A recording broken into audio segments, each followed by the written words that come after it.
하나님 말씀 봅니다. 에베소서 2장 11절에서 18절 말씀까지입니다. 에베소서 2장 11절에서 18절 말씀 제가 읽어드립니다. 그러므로 생각하라.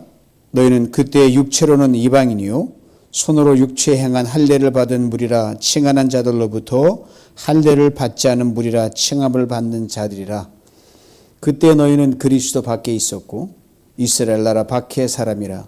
약속의 언약들에 대하여는 외인이요 세상에서 소망이 없고 하나님도 없는 자이더니 이제는 전에 멀리 있던 너희가 그리스도 예수 안에서 그리스도의 피로 가까워졌느니라. 그는 우리의 화평이신지라. 둘로 하나를 만드사 원수된 것 곧 중간에 막힌 담을 자기 육체로 허시고 법조문으로 된 계명의 율법을 폐하셨으니 이는 이 둘로 자기 안에서 한 새 사람을 지어 화평하게 하시고 또 십자가로 이 둘을 한 몸으로 하나님과 화목하게 하려 하심이라. 원수된 것을 십자가로 소멸하시고 또 오셔서 먼 데 있는 너희에게 평안을 전하시고 가까운 데 있는 자들에게 평안을 전하셨으니 이는 그로 말미암아 우리 둘이 한 성령 안에서 아버지께 나아감을 얻게 하려 하심이라. 아멘. 화목을 이루라, 이 제목으로 이 저녁에 여러분과 함께 은혜를 나눌 때 하나님께서 하나 되게 하신 성령이 여러분 삶과 여러분 모든 인생을 주도하는 새 은혜로가 충만하시기를 간절히 소망합니다. 십자가, 바울에게는 십자가가 죄인이 지는 저주 십자가로 인식돼서 메시아이신 예수가 그 안에 그에 달린 것을 도저히 받아들이질 못했습니다. 그러나 하나님이신 예수 그리스도가 죄 없으신 분으로 십자가를 지심으로 죄인에 대해서 죄를 청산하는 것을 알고 바울은 십자가만 자랑하겠다고 일대 자기 선언을 하게 이릅니다. 십자가 심플합니다. 가로대와 세로대가 딱 있는데 죄인이 달리면 죄인이 십자가요. 의인이 달리면 의인이 죄인의 죄를 사하기 위해 달린 십자가입니다. 그러므로 십자가를 이해할 때 우리는 두 십자가의 축을 이해하면 됩니다. 세로대를 보면 하나님과 우리 사람과의 끊어진 관계가 이어진 것을 알 수 있습니다. 하나님과 우리 사이를 갈아먹겠던 거대한 이 죄와 허물의 그 담이 허물어진 것을 의미합니다. 이 세로대가 의미하는 것 또 중요한 의미 하나 더 있는데 이 십자가를 바라볼 때 우리의 허물과 죄가 얼마나 컸으면 다른 방법이 아닌 하나님이신 당신이 친히 사람이 되셔서 십자가를 치실 만큼 그렇게 클까? 우리 죄가 크다는 것을 깨닫게 되고요. 동시에 그만큼 희생을 치를 만한 가치가 있는 것이 바로 여러분과 저 우리 사람이라는 겁니다. 또 가로대는 무엇입니까? 인간관계를 의미합니다. 조금 더 연장하면 거기서부터 인간과 관계뿐 아니라 인간과 피조물의 모든 관계가 화목하게 되는 것을 가로대가 말해주고 있습니다. 그러게 오늘 본문은 이렇게 시작을 엽니다. 11절 앞부분이에요. 그러므로 하나님께서 예수 그리스도의 십자가를 통해서 우리의 죄와 허물을 깨끗이 청산하셨다. 하나님의 은혜를 받을 자에게 없는 우리에게 크고 놀라운 구원을 선물로 주셨다. 이 말입니다. 요약하면 십자가에 세로대의 은혜를 입어서 막혔던 그 중간이 뚫어지고 하늘에서 은혜가 직방으로 우리에게 쏟아 부은 바 되었다. 이 말이에요. 그러니 사람과 화목하고 지내고 화평하게 지내라. 이게 오늘 본문의 주요 메시지입니다. 그런데 이어지는 말이 조금 의아스럽습니다. 들어보세요. 생각하라. Remember. 기억하라는 거예요. 뭘 생각하라는 건지 그 다음에 계속 이어집니다. 11절 뒷부분을 봅니다. 그때 육체로는 이방인이요 손으로 육체에 행한 할례를 받은 무리라 칭하는 자들로부터 할례를 받지 않은 무리라고 그렇게 일컬음을 받는 자들이라 했다는 거예요.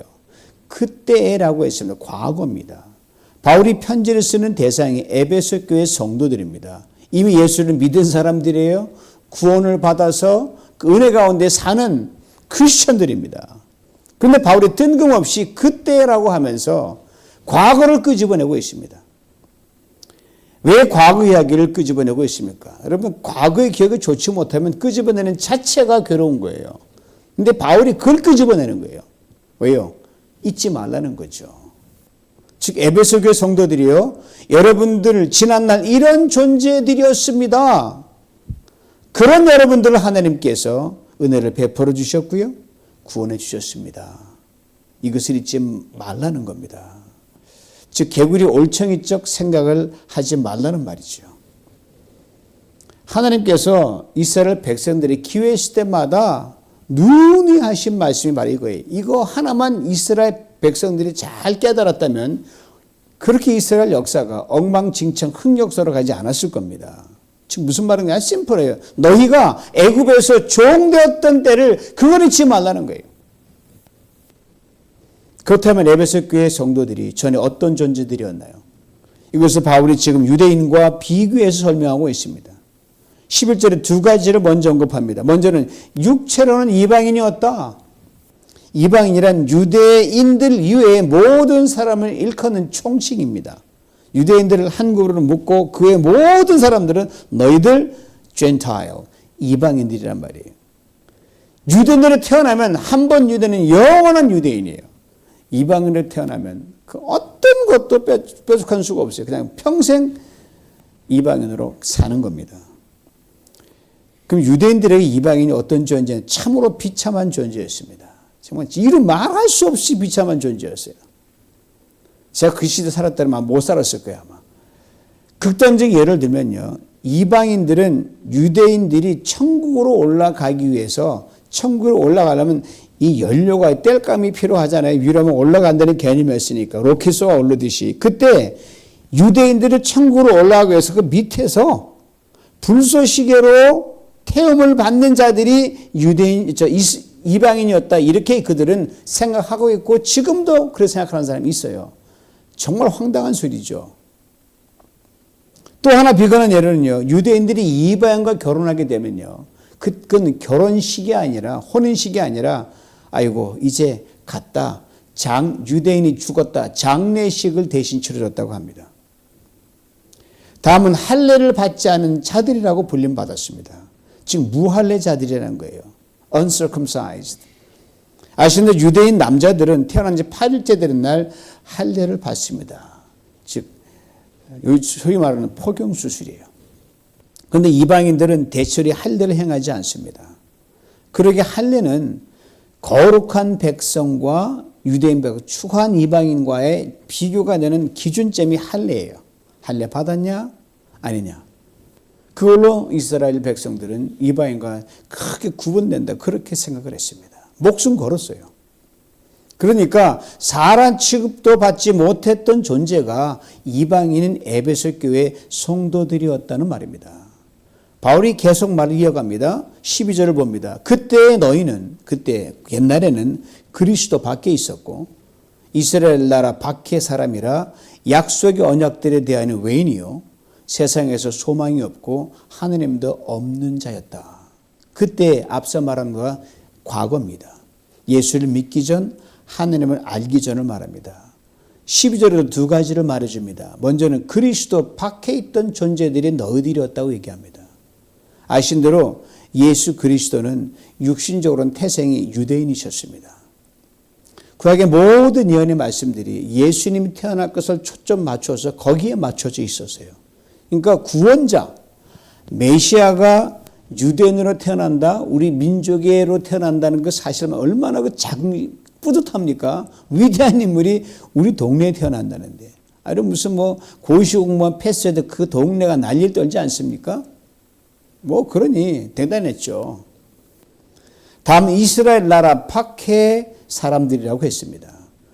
아담 이후 모든 인류가 하나의 조상으로 뚫어 내려오다가 어느 순간에 가지를 칩니다. 하나님께 이스라엘은 작은 수요되칠 만한 가치 없는 작은 이스라엘 민족을 먼저 택하셔가지고 그때부터 이스라엘 민족은 먼저 택했다는 chosen people, 하나님의 선택된 백성이라 불리웠고요. 다른 모든 민족들은 이방인이라 불리게 됐습니다. 그렇게 한 이유가 하나 있어요. 이스라엘 먼저 택해서 그 이스라엘과의 관계성을 통해 나타난 하나님됨을 통하여 온 세상을, 온 인류를 구원하시고 하나님의 사인과 섭리가 그 안에 담겨져 있었습니다. 그런데 이 큰 그림을 유대인이 보지 못하고 그냥 이 엄청난 우리만 소유했다. 그런 구분으로 이방인과 유대인에 대해서 늘 이렇게 그들은 아주 우월감을 가졌어요. 첫째는 약속의 언약들에 대해서는 외인이다라고 그렇게 깔봤어요. 여기서 외인이란 말 표현이 상당히 재미있습니다. alien, 즉 외계인이란 뜻이에요. 아시는데 미국에 영구히 거주하려면 아주 합당한 신분이 있어야 되거든요. 살리드한 게 두 개거든요. 시민권자가 되든지 아니면 영주권자로 살아가든지 해야 됩니다. 영주권 1년 번호가 A하고 뭐뭐뭐 번호가 나. A라는 그 단어가 alien이라는 영어 단어의 약자예요. 사실 미국에 사는데 그 어떤 불편함도 사실 없습니다. 근데 딱 한 곳에서만 불편합니다. 해외에 나갔다가 공항에 입국할 때 그때가 제일 이 시민권자, 영주권자가 차이가 납니다. 시민권은 내국인으로 줄을 서고요. 영주권자는 외국인으로 구분되어 따로 주로 입국 수속을 받습니다. 좀 까다롭게요. 그냥 법을 잘 지키고 열심히 정직하게 살면 영주권자나 시민권자에 대해 차별을 위한 차별은 결코 있지 않습니다. 그런데 유대인들과 이방인들은 차별이 아주 심했어요. 하나님은 분명히 그러지 않으셨는데 이 선민의식에 찌들었던 이 유대인들이 이방인들 정말 외계인 취급했어요. 제가 지난번 성리순도를 달려왔을 때 지금 좀 바뀌었나 했더니 이스라엘 전역에서 오늘까지도요. 이 차별이 존재하는 걸 보고 아직도 예수님 오시려면 수천 년도 더 걸리겠다는 그렇게 생각했어요. 이런 잘못된 선민사상에 함몰된 유대인들이 하느님께 돌아와야 되지 않아요. 그럼 얼마나 많은 시간 걸리겠어요. 또 이들에게 오늘의 이래까지 수많은 세월 동안 차별을 받고 살아왔던 팔레스타인 이방인들 그리고 온 나라와 족속과 민족들이 돌아오려면 얼마나 많은 시간이 걸려야겠습니까?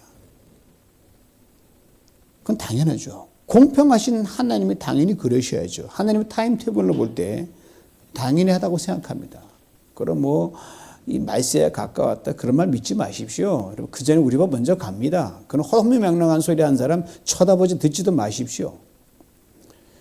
자, 이런 차별의식을 갖고 있었던 유대인들에게 당시 에베소 교회 성도들은 이방인들을 자연히 어떻게 보여줬겠어요? 아이고, 소망 없는 족속들. 그렇지 않겠어요? 하나님 없는 족속들. 그냥 생명이 있으니까 살아가지 사람 취급도 안 했어요. 즉 앞서 말씀드린 대로 이방인들은 하나님의 구원에서 제외된 존재들이다. 지옥불의 불쏘시개로 불과했더란 이 말입니다. 요는요, 이 편지를 쓰는 바울 자신도 유대인이었기에 그가 예수 그리스도를 만나기 전까지는요, 이방인에 대한 이런 차별적 인식으로 가득 차 있었다는 사실입니다. 그랬던 거 이렇게 이방인에 대한 유대인의 차별과 냉대를 다시 불러오는 이유가 뭡니까? 그 아픈 기억을 떠올린 이유가 뭡니까? 그게 담임 목사가 그러면 안 되잖아요. 이미 말씀드린 대로 이런 차별과 냉대로 인해 사람 취급도 받지 못했던 너희들을 하나님께서 당신의 은혜로 긍휼히 여기시고 구원해 주셨으니까 이것을 잊지 말라는 말입니다. 요것뿐이면 여러분, 그것은 바울이 아직도 이방인에 대해 우월감을 가지고 있다는 것을 은연중에 드러내는 것으로 촉 비춰질 수가 있고 오해할 수가 있습니다. 그러나 이렇게 과거를 소환해 오면서까지 바울은 이런 솔직하게 이렇게 불러오는 자기 참여력을 그의 이 표면상의 글 이면에 담았을 거라고 저는 분명히 확신합니다. 그렇지 않으면 바울이 이거 함부로 얼마나 상처되는 말을 불러옵니까? 자기도 거기 앞장섰던 사람인데. 이런 거죠. 사랑하는 에베소 교회 성도들이요, 이방인들을 그렇게 모멸하고 차별했던 사람이 나 바울이었습니다. 되지도 못한 내가 된 줄로 그렇게 교만했었습니다. 나는 결코 거룩하지도 깨끗하지도 못했습니다. 나와 영원히 평행선을 달리며 한없이 하나님의 은혜에서 멀리 떨어진 존재로 이방인들을 그렇게 우습게 여겼습니다. 이것이 나의 부끄럽고 추한 모습이었습니다. 이 함축된 의미가 담겨있는 뜻으로 이걸 읽어야지만 이 바울이 이 말을 소환한 의미가 분명해집니다. 이제 바울이 예수 그리스도 안에서 에베소 교회 성도들에게 이렇게 말합니다. 13절을 봅니다. 이제는 전에 멀리 있던 너희가 그리스도 예수 안에서 그리스도의 피로 가까워졌느니라. 그러나 이제는 아니라는 거죠. 예수 그리스도 안에서 이방인이나 유대인이나 가까운 이웃이 되었다는 그 말입니다. 어쨌든 나도 미안했다 뭐 이제는 친구가 되었으니 얼마나 기쁘냐 이 말이에요. 이 못된 바울도 좀 이해해주고 내 복음 듣고 열심히 믿는 여러분 참 대단하다. 대단하죠. 13절에 우리가 눈여겨보아야 할 구절이 있어요. 그리스도의 피. 차별과 냉대 속에서 수많은 시간들을 보냈던 이방인들. 이들에게는 그 어떤 긍휼과 자비도 베풀지 않으면서 선민의식에 빠져서 역시 수많은 시간들을 보냈던 유대인들. 그러면서 유대인들의 생각엔 자신들은 천국으로 이방인들은 지옥으로 그냥 그대로 직진한다는 영원한 평행선인 줄로만 알았습니다. 그런데 결코 닿을 수도 없고 만날 수도 없고 좁혀지지도 못하는 이 평행선이 예수 그리스도의 피로 가까워졌다는 말입니다. 한없이 넓어진 평생 양쪽에 있던 이방인들과 유대인들. 인간의 역사적 관점에서는 오늘 본문의 표현을 빌자면 원수였습니다. 원수도 그냥 원수가 아닙니다. 둘 중에 하나는 반드시 죽어야 되고 사라지지 않은 그런 원수입니다. 이 원수들이 가까워졌다는 말입니다. 예수의 피로 through the blood of Jesus Christ. 그렇습니다. 예수의 피 모든 원수들 친구가 되게 하는 힘이 거기에 있습니다. 예수의 피 모든 죄와 허물을 정결케 하는 힘이 거기에 있습니다. 예수의 피 우리의 모든 연약함, 자격 없음에도 불구하고 하나님의 은혜를 누리게 하는 힘이 거기에 있습니다. 예수의 피 우리의 모든 근심, 걱정, 불안을 다 몰아내고 넘치는 평안을 누리게 하고 저 영원한 천국의 소망에 이르게 하는 힘이 거기에 있습니다. 그러기에 우리 이렇게 찬양을 불렀잖아요. 보혈을 지나 하나님 품으로, 보혈을 지나 아버지 품으로, 보혈을 지나 하나님 품으로 한 걸음씩 나아가네. 존귀한 주 보혈이 내 영을 새롭게 하네. 존귀한 주 보혈이 내 영을 새롭게 하네. 14절을 봅니다. 그는 우리 화평이신지라 둘로 하나를 만드사 원수된 것 곧 중간에 막힌 담을 자기의 육체로 허시고, 둘이란 이방인과 유대인을 말합니다. 철천지 원수로 수많은 세월을 보냈던 이 둘을 결국 화해시킬 수 있는 유일한 길을 바울은 이렇게 다시 말합니다. 자기의 육체로 허시고. 예수의 피와 같은 의미입니다. 예수의 피, 자기의 육체로 허신다는 말, 예수 그리스도의 십자가의 죽으심을 말합니다. 이런 말 들어보신 적 있죠? 아이고 내가 죽어야 너희들 정신 차리지. 너무 속썩이는 거 보면 그렇게 할 때가 있잖아요. 유대인들, 이방인들 하나 되어 화목하게 하시려고 지어주신 하나님이 죽으셨습니다. 그렇습니다. 우리네 사람들 누구 하나 죽어 나가야 정신을 차릴 만큼 그렇게 모집니다. 굉장히 모질어요. 그것도 하나님이 십자가를 죽어 나가야만 정신 차릴 그런 모질함이 우리에게 있다는 말입니다. 무디 목사님이 이 하나님의 사랑을 어떻게 하면 설명할 수 있을까 고민하다가 이런 실화를 예를 들어 말씀하신 적이 있어요. 이런 내용입니다. 뉴욕에 한 어머니가 살고 있었어요. 아들이 한없이 격결로 방황하니까 그렇다고 하니까 너무너무 속이 상해서 이 아버지는 너 호적에서 파버린다. 집을 나가버려라 하고 호통을 치는데 아들이 알았어요. 못 나갈 줄 알고 나가면서 다시는 안 들어옵니다. 들어오라고 사정할 때까지는. 아버지는 그런 일 절대 없을 거다라고 완전히 팽팽하게 맞서고 헤어졌어요. 아들이란 수십이 날로 커지던 어느 날 어머니가 병이 들어 임종을 맞게 됩니다. 아내가 남편이 이렇게 막 여보 다시 아들을 불러드리세요. 왕가에 거절한 남편이 숨을 가쁘게 몰아쉬는 아내를 보면서 아들을 불러드립니다. 어머니 침실에 들어온 아들을 보자 아버지는 등을 돌리고 본체 만취합니다. 점점 호흡이 꺼지는 중에 어머니를 사이에 두고 아버지가 이쪽에 아들이 여기 서 있습니다. 둘은 아무 말도 없습니다. 어머니가 남편에게 아들을 용서하라고 합니다. 남편은 단호하게 거절합니다. 여러 차례 달려도 소용이 없습니다. 아들에게 아버지 용서를 구하러 가지만 아들 또한 막무가내입니다. 숨이 거의 끊어질 듯한 그 순간에 마지막 힘을 내어 한 손은 남편의 손을 잡아당기고 다른 한 손엔 아들의 손을 잡아당기고 꽉 잡고 그대로 숨을 거둡니다. 바로 아내와 어머니의 죽음 위로 아버지 아들이 극적으로 화해를 이루게 됩니다. 이 어머니의 사랑을 무한대로 누린 것이 하나님께서 우리를 화목하시기 위해 십자가 달려 죽으신 그 사랑이라고 무디 목사님이 그때 모인 청중들에게 말씀을 했습니다. 그렇습니다.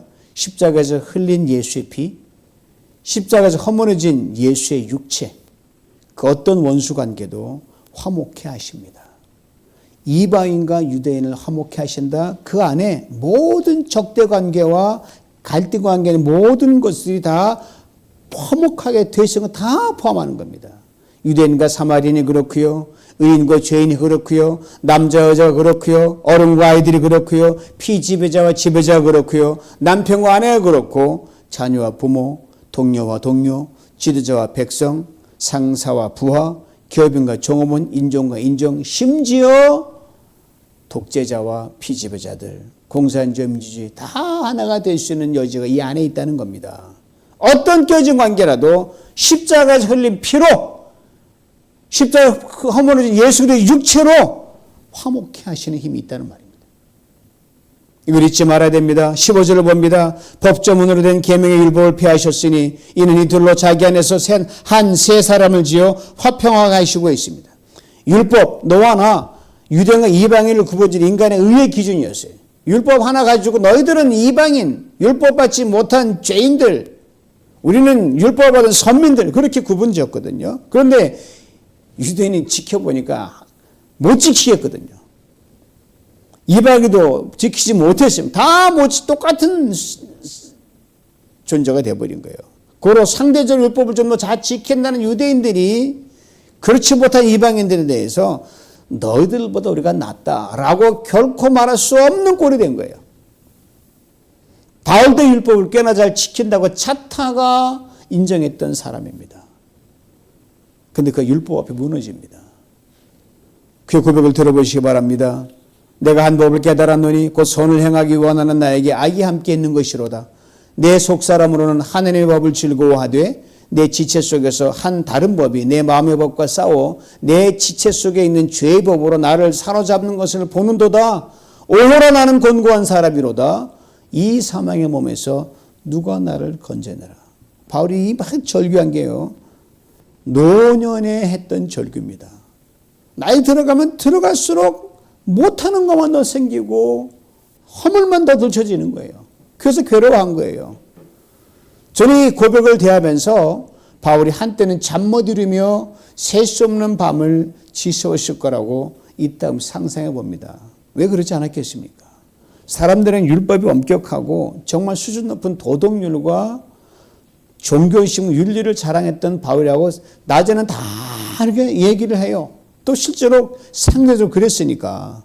근데 잠자리 들다 곰곰이 하나님과 자기를 생각해 보니까 철저히 벗김을 당하고 나니까 자신이 그렇게 추하고 더럽고 모순되고 위선될 수가 없는 걸 보고 얼마나 괴롭겠습니까? 이게 죽고 싶은 거 아예 다 발가벗겨서 똑같다 그러면 되는데 그러기엔 창피하고 괴로운 거죠. 이 바울이 예수를 만나고 이 잠 못 드는 괴로움에서 자유케 됩니다. 그렇게 놀라운 자유 선언을 합니다. 로마서 8장 1절 2절이에요. 그러므로 이제 그리스도 예수 안에 있는 자에게는 결코 정죄함이 없나니 이는 그리스도 예수 안에 생명의 성령의 법이 죄와 사함의 법에서 너를 해방했습니다. 예수의 피가, 예수의 허물어진 육체가 이것을 가능케 만든 겁니다. 이것을 바울은 율법을 폐하셨다고 말합니다. 율법을 피했다는 말이 사람들은 율법이지 필요 없구나, 안 지켜도 됩니다. 그게 아니에요. 예수의 피가, 예수의 허물어진 육체가 율법의 요구를 다 충족시켰다는 것을 말합니다. 대신, 우리 대신 십자가 그 사랑으로 우리가 죄와 율법의 짐이 벗겨졌을 뿐입니다. 그러면 율법을 피한 것이 아니라 예수 그리스도의 십자가의 사랑으로 율법이 오히려 완벽하게 완성이 된 것입니다. 그 누구도 이룰 수 없는 것, 사랑으로 덮어서 청산, 끝난 거예요. 하나님의 사랑이 율법을 덮습니다. 율법이 더 이상 우리를 정죄할 수 없게 떴단 말입니다.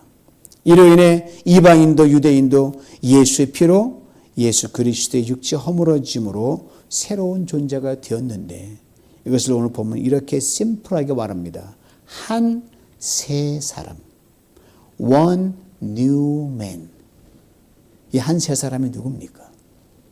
겉은 유대인이지만 속과 삶은 새롭게 변화된 사람입니다. 즉 지저스맨이에요. 지저스맨이 된 유대인이죠. 겉은 이방인이지만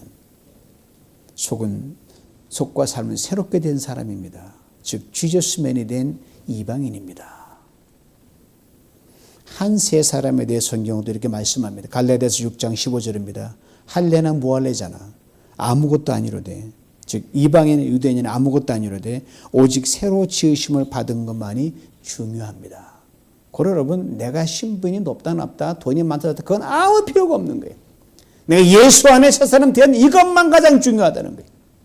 그렇습니다. 예수 그리스도 안에서 그리스도 우리 모두는 한 새 사람의 one new man, Jesus man이요, Jesus woman이요, Jesus brother, Jesus sisters예요.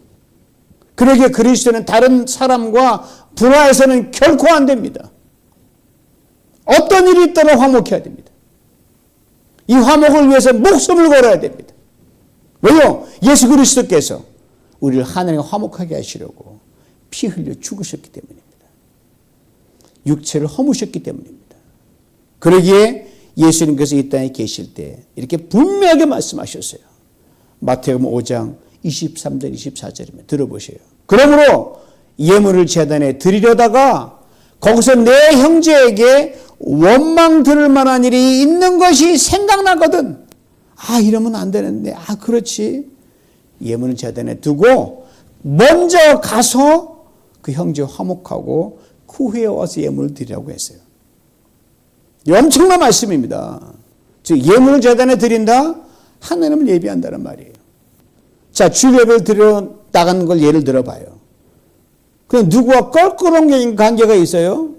그럼 먼저 그 사람과 관계를 해결하고 화목하게 하고 예배를 드리러 나오라는 말씀이에요. 나만 하나님과 관계만 되면 됐지. 그게 아닙니다, 여러분.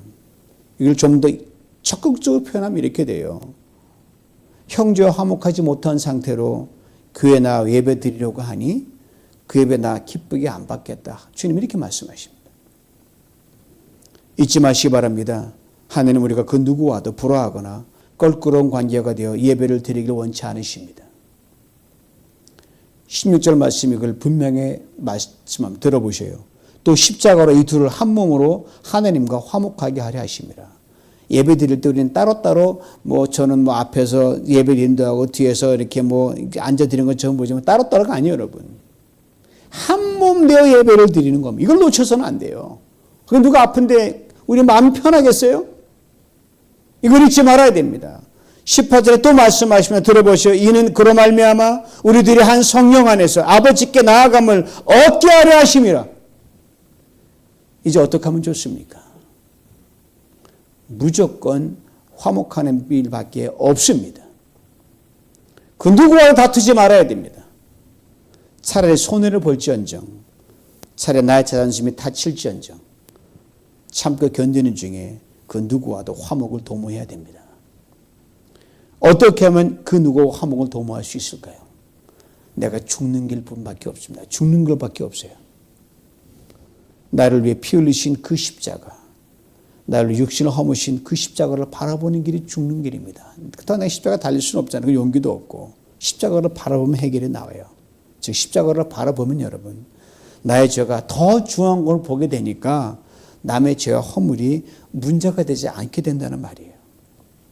십자가를 보면서 나를 위해 하늘에 피 흘리시기까지 나를 사랑하실 정도로 내가 이렇게 귀한 존재라는 걸 깨닫게 되니까 다른 사람도 그렇게 하나님이 귀히 여기실 것이다 라고 생각하니 어찌 우리가 가볍게 여기겠어요. 주님께서 말씀하십니다. 형제와 화목하라. 또 말씀하십니다. 모든 사람과 화목하라. 오늘 보면 그때에는이라는 그 과거에 예수 믿기 전에 그때는 말은 이제는 둘이 나오는데, 옛날에는 여러분 예수 믿기 전이라면 싸울 수도 있고 뭐 예배 드릴 필요 없으나 이제는 아니란 말이에요. 예수 안에 예배 드려 나와야 되니까 화목하지 못하면 찬양이 나오겠어요? 기도가 나오겠어요? 아닙니다. 고로 화목하라 말씀하시는 거예요. 화목하기 힘든 사람이 있죠. 그 사람을 위해서 화목하는 게 아니라 나를 위해서 화목하라는 거예요. 주님을 위해서. 성령께서 능히 도우셔서 그 사람과 나와 함께 손잡고 예배드리러 갈 수 있도록 성령이 도우신다고 오늘 본문은 분명히 말씀하십니다. 그리 될 때 우리는 그 어떤 거리낌도 없이 깨끗한 마음으로 하나님께 나아감을 얻게 됩니다. 매주 이렇게 나오면 여러분 그 자체가 승리요, 그 자체가 부요함입니다. 이렇게 하나님께 나아감을 얻는 사람에게 하나님께서 그냥 가만히 계시겠습니까? 소위 말하는 많은 말씀이 있지만 제가 세 가지 말씀만 들어서 그 말씀이 그대로 능력을 임하는 축복을 반드시 누리게 하십니다. 첫째, 내가 능력 주시는 자 안에서 내가 모든 걸 할 수 있느니라. 둘째, 내 하나님이 그리스도 예수 안에서 영광 가운데 그 풍성한 대로 내 모든 쓸 것을 채우시리라. 셋째, 구하라 주실 것이요 찾으라 찾을 것이요 문을 두드리라 열릴 것이라. 화목의 사람이 되어 이 복을 평생 받아 누리시길 주님의 이름으로 축원합니다. 하나님 아버지 감사합니다. 이유 없습니다. 우리는 옛사람이 아닙니다. 예선의 새 사람 됐습니다. 화목해야 됩니다. 그러나 우리 힘이 없어요. 성령님 도우셔서 내 거꾸른 사람 이 밤에 다 이름 적어 앞에 놓습니다. 주 이 사람 용서하게 하시고 이 사람과 화합하게 하시고 이 사람과 이번 주에는 노래 부르며 그게 나오냐 안 나는 깨끗한 마음으로 예배드려 나올 수 있도록 우리 모두를 성령 사람에서 중생시켜 주시옵소서. 이 밤에 그래 해 주시옵소서. 이 화목의 사람 나갈 때 모든 문제는 해결되고 질병은 떠나가고 관계의 깨어짐은 이어지고 놀라운 하나의 기적이 일어나는 이 밤 되게 만들어 주시옵소서. 예수님의 이름으로 기도하옵나이다. 아멘.